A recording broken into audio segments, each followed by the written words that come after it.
Welcome to My View On, a series of podcasts where experts in the industry give their personal view on some of the big topics making waves in the media. All of the views are the experts' own, providing a fresh look at key issues facing the financial industry. Now, recent changes to legislation has made investment bonds attractive again to investors. With me to discuss this is Paul Speight, Head of Strategic Accounts at James Hay. Paul, why?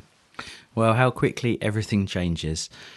Investment bonds, in many respects, have been the problem child of an advisor's investment portfolio for their clients.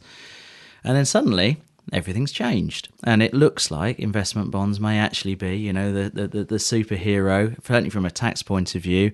And, have they come back into vogue? Which is quite interesting when you consider that a lot of the talk about the budget was about how CGT had been reduced, and actually invested in collectives in a general investment account might prove very attractive to an investor. And there we have our problem child rearing its head and saying, actually, this long forgotten product and problem child may be an appropriate solution for an investor.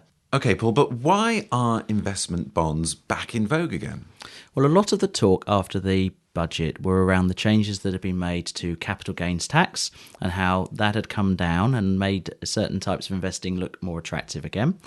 Then we had the lifetime savings ISA, which got a lot of press. And then in the background, some of the tax changes that actually affected how bonds are taxed and actually how they may be now advantageous. Now, one of the questions that I'm struggling with this is that the Treasury, and certainly those that are advising the Treasury, have talked about this ISA-centric savings environment.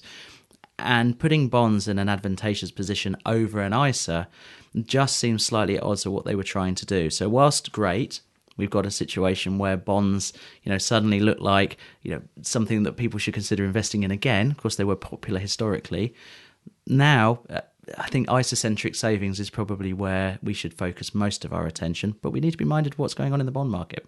So the message here, Paul, is that we shouldn't be rushing out and putting all our savings into investment bonds. No, absolutely not. And, I think going forward, when you see something like this happen, it really, really does highlight why you need to have pots, not just a pension or not just a life bond or an offshore bond. What it's saying is if you've got your assets in various different tax wrappers, products, that is almost certainly the way forward. And occasionally something will come out that you don't see, and that particular product suddenly is, looks very, very attractive. But you will only get to benefit from that if you've got your money in different pots rather than just in one. Okay, Paul, thank you very much indeed.